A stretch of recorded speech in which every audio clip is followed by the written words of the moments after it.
Hi friends, welcome back to Meghana's kitchen. ಇವತ್ತಿನ recipe ಮೆಂತೆ ಪಲಾವ್. ರುಚಿಯಾಗಿ ಸುಲಭವಾಗಿ ಕಡಿಮೆ ಸಮಯದಲ್ಲಿ ಮೆಂತೆ ಪಲಾವನ್ನ ಮಾಡ್ಕೊಳ್ಬೋದು. ಇದನ್ನು ನೀವು ಮಾರ್ನಿಂಗ್ ಬ್ರೇಕ್ಫಾಸ್ಟ್ಗೆ ಇಲ್ಲ ಲಂಚ್ ಬಾಕ್ಸ್ಗೆ ಸೂಪರಾಗಿ ಇರುತ್ತೆ. ನಾನು ತೋರಿಸೋ ವಿಧಾನದಲ್ಲಿ ನೀವು ಒಂದ್ಸತಿ ಟ್ರೈ ಮಾಡಿ. ಇಷ್ಟೇ ಸಿಂಪಲ್ಲಾಗಿ ರುಚಿಯಾಗಿ ಮೆಂತೆ ಪಲಾವನ್ನ ಮಾಡ್ಕೊಳ್ಬೋದು. ಆರೋಗ್ಯಕ್ಕೂ ಕೂಡ ತುಂಬ ಒಳ್ಳೆಯದು. ಯಾವ ರೀತಿ ಮೆಂತೆ ಪಲಾವ್ ಮಾಡೋದು ಅಂತ ನೋಡೋಣ ಬನ್ನಿ. ಮೆಂತೆ ಪಲಾವನ್ನ ಮಾಡ್ಕೊಳ್ಳೋದಕ್ಕೆ ಮಸಾಲೆನ ರುಬ್ಕೊಳ್ಳೋಣ. ನಾನಿಲ್ಲಿ 2 ಇಂಚಷ್ಟು ಚಕ್ಕೆನ ಹಾಕ್ಕೊತಾ ಇದ್ದೀನಿ. ಹಾಗೆ ಒಂದು 6ರಿಂದ 7 ಲವಂಗ, ಹಾಗೆ 2 ಇಂಚಷ್ಟು ಶುಂಠಿ, ಹಾಗೆ 1 ಗಡ್ಡೆಯಷ್ಟು ಬೆಳ್ಳುಳ್ಳಿನ ಹಾಕ್ಕೊತಾ ಇದ್ದೀನಿ. ಹಾಗೆ ಈರುಳ್ಳಿನ ಹಾಕ್ಕೊತಾ ಇದ್ದೀನಿ. ಈರುಳ್ಳಿ ನಾನಿಲ್ಲಿ 1 ಹಾಕ್ಕೊತಾ ಇದ್ದೀನಿ. ಈ ರೀತಿ ಸ್ಲೈಸ್ ಆಗಿ ಕಟ್ ಮಾಡ್ಕೊಂಡು. ಹಾಗೆ ಸ್ವಲ್ಪ 1 ಹಿಡಿ ಆಗೋಷ್ಟು ಕೊತ್ತಂಬರಿ ಸೊಪ್ಪನ್ನು ಹಾಕ್ಕೊತಾ ಇದ್ದೀನಿ. ಹಾಗೆ ಸ್ವಲ್ಪ ಪುದೀನ ಸೊಪ್ಪನ್ನು ಹಾಕ್ಕೊಳ್ಳಿ. ಪುದೀನ ಸೊಪ್ಪು ಜಾಸ್ತಿ ಹಾಕ್ಕೊಳ್ಳೋದಕ್ಕೆ ಹೋಗಬೇಡಿ. ಪುದೀನ ಫ್ಲೇವರ್ ಬರುತ್ತೆ. ಹಾಗಾಗಿ ಸ್ವಲ್ಪ ನೀರು ಹಾಕ್ಕೊಂಡು ನುಣ್ಣಗೆ ಪೇಸ್ಟ್ ಮಾಡ್ಕೊಂಡು ಬರಬೇಕಾಗತ್ತೆ. ನೋಡ್ಬೋದು, ನಾನಿಲ್ಲಿ ನುಣ್ಣಗೆ ಪೇಸ್ಟ್ ಮಾಡ್ಕೊಂಡು ಬಂದಿದ್ದೀನಿ. ಈ ರೀತಿ ನುಣ್ಣಗೆ ಪೇಸ್ಟ್ ಆದರೆ ಸಾಕು. ಇದನ್ನು ನಾವು ಒಂದು ಬೌಲಿಗೆ ಟ್ರಾನ್ಸ್ಫರ್ ಮಾಡ್ಕೊಂಡು ಸೈಡಿಗೆ ಎತ್ತಿಟ್ಕೊಳ್ಳೋಣ. ಇವಾಗ ನಾವು ಮೆಂತೆ ಪಲಾವನ್ನ ರೆಡಿ ಮಾಡ್ಕೊಳ್ಳೋಣ. ನಾನಿಲ್ಲಿ ಕುಕ್ಕರ್ನ ತೊಗೊಂಡಿದ್ದೀನಿ. ಒಂದು 6ರಿಂದ 7 ಟೇಬಲ್ ಸ್ಪೂನಷ್ಟು ಎಣ್ಣೆನ ಹಾಕ್ಕೊತಾ ಇದ್ದೀನಿ. ಎಣ್ಣೆ ಸ್ವಲ್ಪ ಬಿಸಿ ಆದಮೇಲೆ ಪಲಾವ್ ಎಲೆನ ಈ ರೀತಿ ಮುರ್ಕೊಂಡು ಹಾಕ್ಕೊತಾ ಇದ್ದೀನಿ. ಹಾಗೆ 1 ಈರುಳ್ಳಿನ ಈ ರೀತಿ ಸ್ಲೈಸಾಗಿ ಕಟ್ ಮಾಡ್ಕೊಂಡು ಹಾಕ್ಕೊತಾ ಇದ್ದೀನಿ.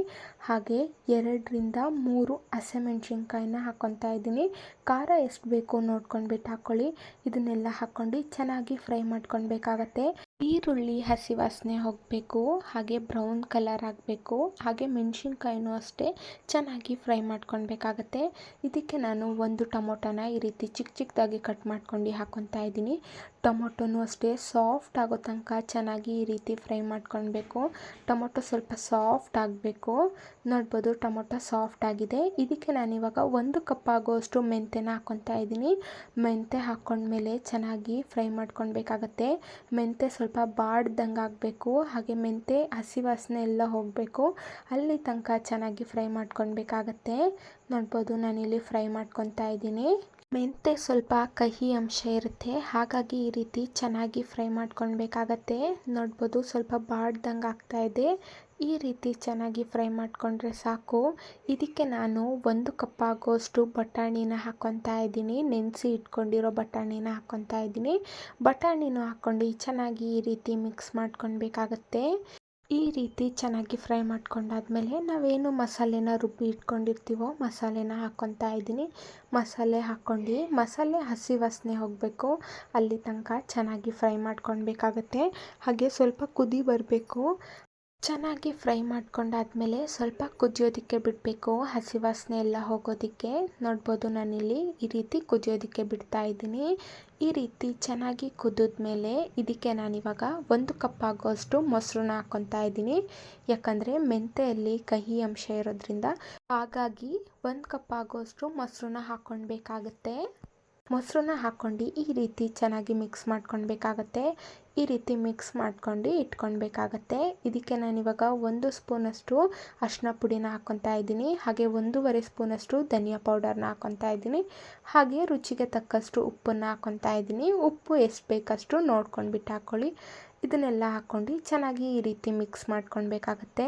ಈ ರೀತಿ ಮಿಕ್ಸ್ ಮಾಡ್ಕೊಂಡ್ಬಿಟ್ಟು ಇದನ್ನು ನಾವು ಚೆನ್ನಾಗಿ ಕುದಿಯೋದಕ್ಕೆ ಬಿಡಬೇಕಾಗತ್ತೆ. ಯಾವುದೇ ರೀತಿ ನೀರು ಹಾಕ್ಕೊಳ್ಬಾರ್ದು. ಹಾಗೆಯೇ ಮಸಾಲೆನೇ ಚೆನ್ನಾಗಿ ಈ ರೀತಿ ಕುದಿಯೋದಕ್ಕೆ ಬಿಡಬೇಕು. ಮಸಾಲೆನೇ ಸ್ವಲ್ಪ ನೀರು ಬಿಡುತ್ತೆ, ಹಾಗೆ ಎಣ್ಣೆ ಕೂಡ ಬಿಡುತ್ತೆ. ನೋಡ್ಬೋದು, ಈ ರೀತಿ ಚೆನ್ನಾಗಿ ಕುದಿಸ್ಕೊಳ್ಬೇಕಾಗತ್ತೆ. ಈ ರೀತಿ ಕುದಿ ಬರ್ತಾ ಇದೆ ಅಂದಾಗ ಇದಕ್ಕೆ ನಾವು ಅಕ್ಕಿನ ಸೇರಿಸ್ಕೊಳ್ಬೇಕಾಗತ್ತೆ. ನಾನಿಲ್ಲಿ 2 ಗ್ಲಾಸಷ್ಟು ಅಕ್ಕಿನ ಸೇರಿಸ್ಕೊತಾ ಇದ್ದೀನಿ. 2 ಗ್ಲಾಸ್ಗೆ 4 ಗ್ಲಾಸಷ್ಟು ನೀರನ್ನ ಹಾಕ್ಕೊಳ್ಬೇಕಾಗತ್ತೆ.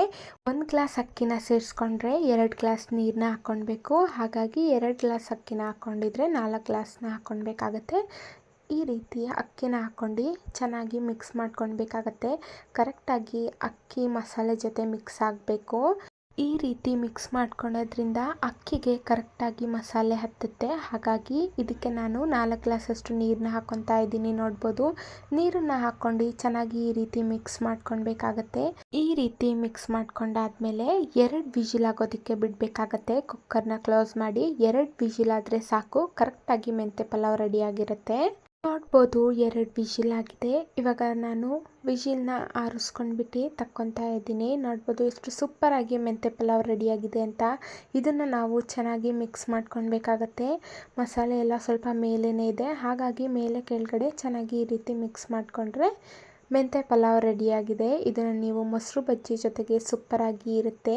ನಾನು ತೋರಿಸೋ ವಿಧಾನದಲ್ಲಿ ನೀವು ಟ್ರೈ ಮಾಡಿ. ಸಿಂಪಲ್ಲಾಗಿ ರುಚಿಯಾಗಿ ಮೆಂತೆ ಪಲಾವ್ನ ಮಾಡ್ಕೊಳ್ಬೋದು. ನೋಡ್ಬೋದು ಎಷ್ಟು ಸೂಪರಾಗಿ ಮೆಂತೆ ಪಲಾವ್ ರೆಡಿಯಾಗಿದೆ ಅಂತ. ಇವಾಗ ನಾನು ಸರ್ವ್ ಮಾಡ್ಕೊತಾ ಇದ್ದೀನಿ. ನೋಡ್ಬೋದು ಎಷ್ಟು ಚೆನ್ನಾಗಿ ಮೆಂತೆ ಪಲಾವ್ ರೆಡಿಯಾಗಿದೆ ಅಂತ. ಎಷ್ಟು ಮೃದುವಾಗಿ, ರೈಸು ಅಷ್ಟೇ ಸೂಪರಾಗಿ ಆಗಿದೆ. ನೋಡ್ಬೋದು, ಇಲ್ಲಿ ನಾನು ಮೊಸರು ಬಜ್ಜಿ ಜೊತೆಗೆ ಸರ್ವ್ ಮಾಡ್ಕೊತಾ ಇದ್ದೀನಿ. ಈ ರೆಸಿಪಿನ ನೀವು ಒಂದ್ಸತಿ ಟ್ರೈ ಮಾಡಿ. ಇದನ್ನು ನೀವು ಮಾರ್ನಿಂಗ್ ಬ್ರೇಕ್ಫಾಸ್ಟ್ಗೆ, ನೈಟ್ ಡಿನ್ನರ್ಗೆ ಸೂಪರಾಗಿ ಇರುತ್ತೆ. ಮಕ್ಕಳು ಕೂಡ ತುಂಬ ಖುಷಿಪಟ್ಟು ತಿಂತಾರೆ ಈ ರೀತಿ ಮೆಂತೆ ಪಲಾವ್ನ ಮಾಡಿಕೊಟ್ರೆ. ಈ ರೆಸಿಪಿನ ನೀವು ಒಂದ್ಸತಿ ಟ್ರೈ ಮಾಡಿ, ಹಾಗೆ ಕಮೆಂಟ್ ಬಾಕ್ಸಲ್ಲಿ ತಿಳಿಸಿ ಹೇಗಾಗಿತ್ತು ಮೆಂತೆ ಪಲಾವ್ ಅಂತ. ಈ ರೆಸಿಪಿ ನಿಮಗೇನಾದರೂ ಇಷ್ಟ ಆದರೆ ಲೈಕ್ ಮಾಡಿ, ಶೇರ್ ಮಾಡಿ, ಹಾಗೆ ಸಬ್ಸ್ಕ್ರೈಬ್ ಮಾಡ್ಕೊಳ್ಳಿ. ಇದೇ ರೀತಿ ಸಿಂಪಲ್ ಆ್ಯಂಡ್ ಈಸಿ ರೆಸಿಪಿಗಾಗಿ. Thank you for watching.